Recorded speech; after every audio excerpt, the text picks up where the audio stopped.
I've drafted my own colorwork tote bag, and today I'm going to be making it with you. I have 3 pattern pieces that I have drafted, and I have 3 colors to work with. So I have pink, orange and a creamy brown color, and I think I want pink to be the main color. So I'm going to use pink for color 1, which is my longest rectangle, and I want orange to be the one with the least amount of color space, and my smallest pattern piece is this one here, which is going to be at the top for color 2, and that leaves me with cream for this one down here. And I'm probably also going to be using this color for the straps because it's just the fabric that I have the most for. I'm going to cut out my pink first, and I want to make sure that I lay my fabric and pattern pieces correctly so that I can cut it on the straight grain, because I don't want my tote bag to be lopsided or that the shapes distort from each other after it is being in use. So I just want to figure out where I'm going to be putting this that is going to be wasting the least amount of fabric.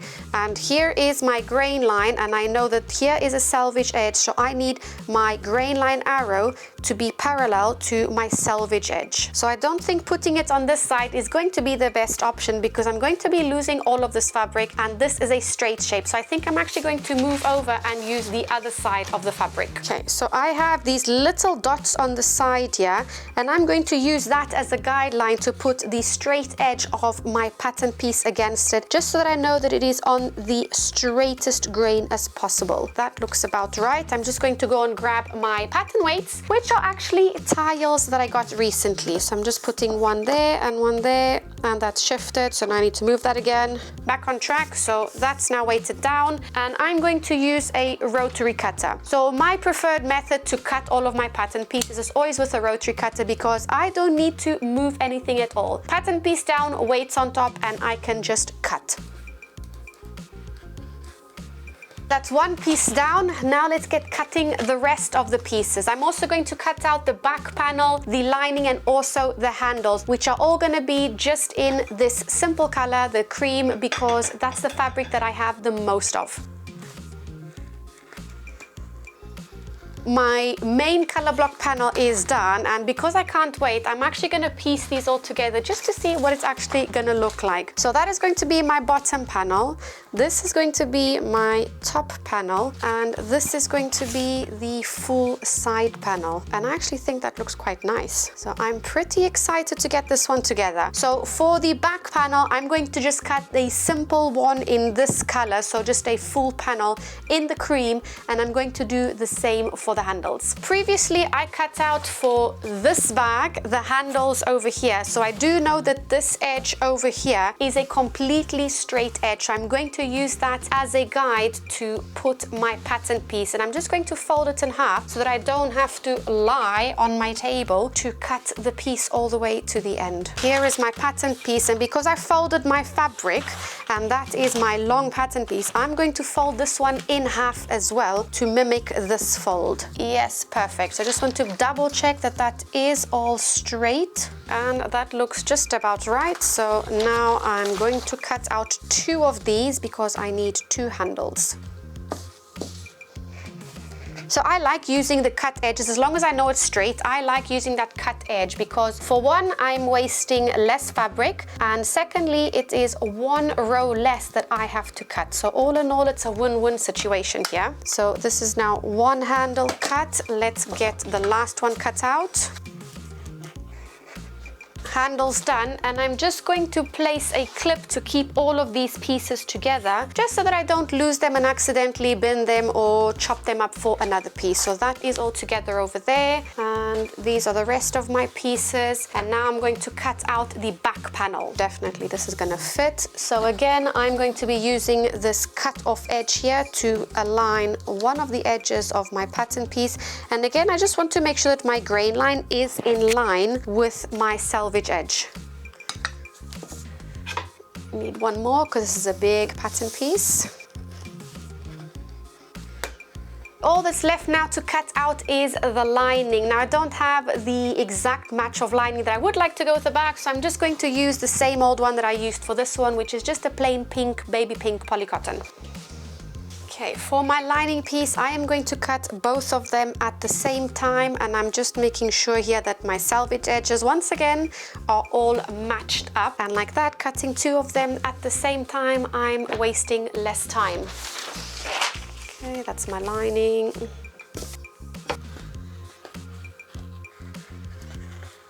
All of the pattern pieces are now cut out and I am ready to start making the bag. I like to do my sewing in batches. I'm going to clip the lining together as well as my color blocked front piece, and then I'll sew those all at once and then move on to the next step.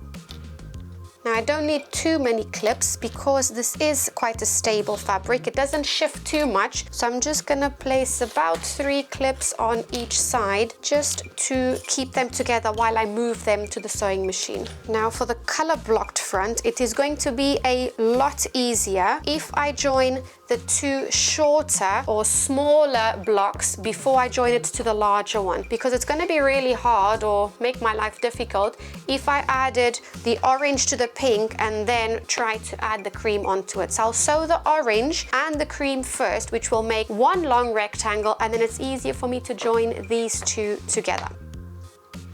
So now the next dilemma is, what color thread am I going to be using? So because I've got a light colored interior and I've got quite darker colors on the outside, I made that bag with this thread. I used this color thread for it. It does stand out in the lining a bit more than what I would like to, but it's in the inside, so you don't really get to see it. So I think I'm actually going to continue using this color this time as well. Sewing machine is all threaded and ready to go. So let's start with our exterior pieces. I'm going to be using a 1/2 inch seam allowance for this one. So I'm just putting up the raw edge up against my 1/2 inch seam allowance on my needle plate and just sewing from one edge to the other. I love how a straight stitch looks, and I quite like the contrast that is giving on the orange. These are done. Now let's move on to constructing the rest of the outside panel. So actually I'm going to switch on the iron because I do want to press these seams just to make it a little bit easier and obviously neater as we go along. I used to have an ironing board, but it's just too bulky and a bit too much of a mission to keep on taking it out, putting it back in. So I just use a simple hand towel as a base so that I don't burn my table, and I just press on top of that. Just using my tile to make sure that I press that seam open so that it lies completely flat. And I'm going to also press the side seams of my lining just because it looks prettier. And I'm actually getting one of my hams for that because I don't want to be pressing the seam on the other side in the incorrect direction. Lining pressed, let's now add our pink panel. I'm just seeing which side is the right side, so it's that side, and I'm just matching all the edges, and that should match perfectly because we added the correct seam allowance when we were drafting our pattern piece. Now this is clipped together. I'm just going to put it next to the sewing machine, and I want to move on to pressing the handles because I have my iron out. Because like I said, I like doing everything in batches, so I'm going to grab one of my handle pieces first, and I am going to fold it in half, make sure where is my wrong and right side. So I'm going to fold it in half and press it. I'm not going to be using interfacing today for these handles because this is a drill fabric I'm working with. I feel it's very, very sturdy, and the interfacing, like, I don't need it. It's an extra, it's a bit too much, and I think it's gonna make it too stiff. So I'm just going to go without it for this project. So this is one of my favorite methods to create handles, is pressing it in half to make a center crease and then opening it up and folding the edges in, because it's just, I find it's the easiest way, and all of these layers, which essentially is now 4 layers together of fabric, it just makes the handle a lot more sturdier. So this is for me my preferred and most easiest way to make handles. I'm going to place a couple of clips to keep that in position, and I'm going to do exactly the same for the next handle. So first I'm going to be sewing the exterior panel, and then I'll be moving on to the handles because I have to change just a setting over here so that my stitches look prettier for that. So let's just do this one first. if I keep it on this stitch length, the stitches are gonna look very tight and bunched up together. So I want to lengthen them so they have a bit more space in between them. So for this one, I'm going to lengthen them to a 3.5, which I should be just right. And I want to stitch, I quite like the look of stitching right on the edge of the fabric, so about 1/8 of an inch or even a little bit shorter than that on each side. If you can see, here is my 1/8 of an inch mark, and I've put my fabric just a little bit to the left of that so I can get closer to the edge. Keeping in line with my batch sewing, I'm going to slip my next handle right in there after that one without chopping any of the threads off in between. I just love top stitching. Top stitching is actually one of my favorite bits of sewing. It just looks so good, and I think it just gives that extra professional look, that extra professional finish for a project. So I love as well the contrast of this color thread with this color. I did play around with the idea as well of maybe stitching 2 more rows down the center of the strap, but I think I will leave that for another project because I want to maybe add some foam into the handle just to give it a bit of squishiness. Now I can cut threads between the handles. I will set these aside, and now for the main panel, going to press this last seam open. I think it's looking really good. This way or this way? Let me just have a look. No, I think I prefer it this way because I'm going to box out the corners, and if I keep it this way where this side is down and I box out the corners, I'm going to be losing a lot of orange. Whereas if I turn it this way and box out the corners, I will still have all of my orange, just this will be a lot shorter. I think I'll keep that to the top. Okay, so now I can grab my back panel piece, which is the one solid color, put it right side down, and I'm going to sew along the side edges and the bottom, and I'm gonna place some clips just to make sure that I sew the right edges, because now I don't want to be sewing my orange at the bottom. Oops. See, sometimes these clips, they just break as well. I prefer them though always to pins because at least I don't get hurt like I always do with pins. A little bit too far off the edge. I'm just going to backtrack a bit. Oh, and you know what I did? I forgot to put my stitch length back down to its normal length. So I'm just going to do that now. It's not going to really matter for the construction or use of the bag, but I'll just lower it down now. I'm going to go back just a couple of stitches and see if that now reaches my 1/2 inch mark. That does. Perfect. So I'll just continue now. I'm not going to be bothered too much about that little piece because, as I said earlier, I'm going to be chopping off the corners anyway. So having back stitch there for a few stitches, it's not going to really matter for the use of the bag. Shall we have a sneak peek at what the bag looks like on the inside? I think that's looking mega cute already. So let's get these seams pressed now so we can finish off our bag, because we are halfway done with this bag already. So I know that this here is the center of my bag, and I want to put these handles obviously at the same distance away from the middle of the bag. Now let me grab a ruler and see roughly what is going to work. So let's say that's 2.5, let's say, inches away from the middle. 2.5 inches. I think that looks pretty good. I'm going to pick this side as my right side of my handles because I much prefer how my top thread looks on the top stitching than the bobbin thread. So I want to put these right sides together. 2.5 inches from the middle. That's 2.5, and that's my right side. So I'm gonna put 2 clips to hold that down, because if I put 1, it's just going to pivot out of place. So I'll put that there. Now for the other side, make sure my handle's not twisted, and let's put 2.5 inches away from there. Just make sure again it's not twisted, and put my clips. And I'm going to do exactly the same to add the handle to the other side of the bag, except I actually need to figure out where the middle is. So I'm joining my side seams and flattening the fabric. That's my middle, and I'm going to give it a little bit of a snip. And when I open it, I will have a little groove missing there. And now it's easier for me to measure from that groove where I'm putting my handles. Now, just as an extra measure and to make sure that I have my handles in the same place for both sides, I'm just going to shove the handles on the inside and match them up to see if they are all lining up. So if I flatten the bag, those all look like they are matching up perfect. So I'm now going to baste these into place.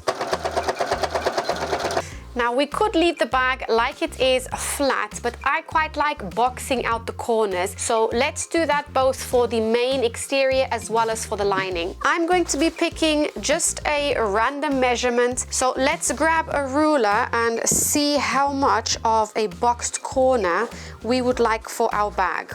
So what I am doing is I have joined the seam allowances of the bottom and the side, and I flattened out all of the seam allowances. And I'm also making sure that the rest of the fabric on either side is flat as well. Now I can grab my ruler, and from the point of the triangle there at the end, I'm going to measure, I think 2 inches looks good. Here, I think I will measure that out at 2 inches. So I've got the straight line of my ruler on the line of the seam just to make sure that it all matches up. And I'm gonna take just a piece of chalk and draw a line right across.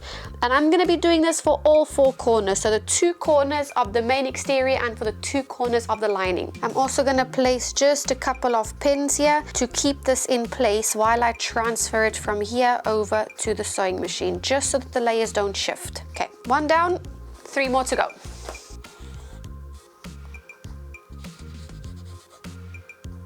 So I've measured out all 4 of my corners, and now let's just sew it. And now we cut the corners off. We're cutting the corners off simply for the fact that we just want to reduce the bulk in the inside of the bag. Now I'm cutting the whole corner off, and I'm leaving just about 1/4 of an inch of seam allowance, because if I cut too close to my stitch line, otherwise my bag will come undone. Now we're moving on to the final steps of the bag. So with my lining, let's see how we would want to do this. I'm going to leave the main exterior of my bag wrong side out, and I'm going to turn this bag right side out, so the lining, and I'm going to put the lining inside the main exterior. So they are now right sides facing on the inside, and I'm going to match up the side seams. Now that the side seams are matched, I'm going to continue pinning the front of the bag all the way around. But when we get to the back side of the bag, so for the plain solid layer, I'm going to be leaving a little gap so that we can actually turn the bag the right way out.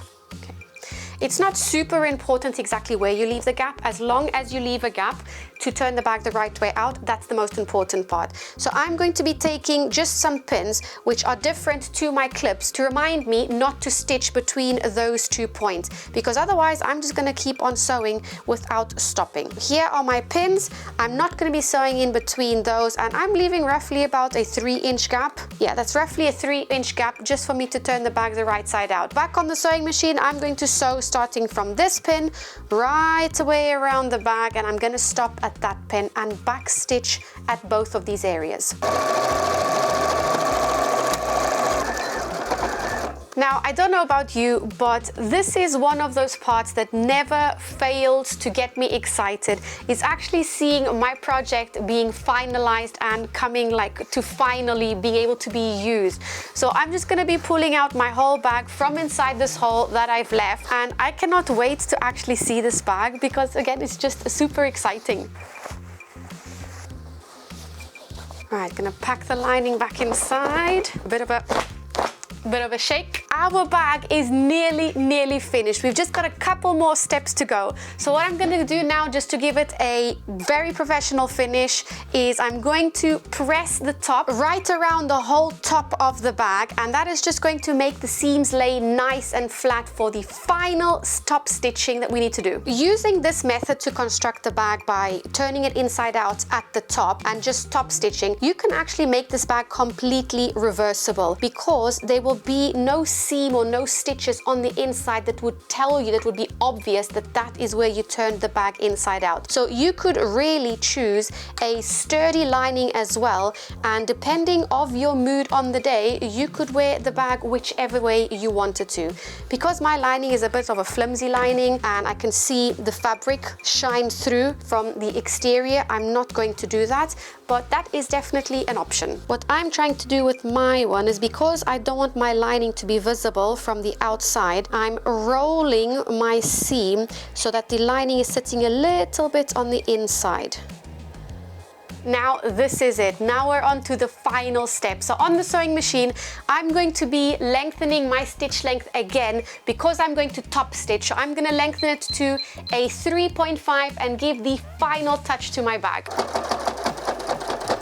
As I'm doing this, I'm now going to be closing this opening that I've left behind, and that is going to make for a seamless bag, which is what makes it reversible if you wish to have it that way.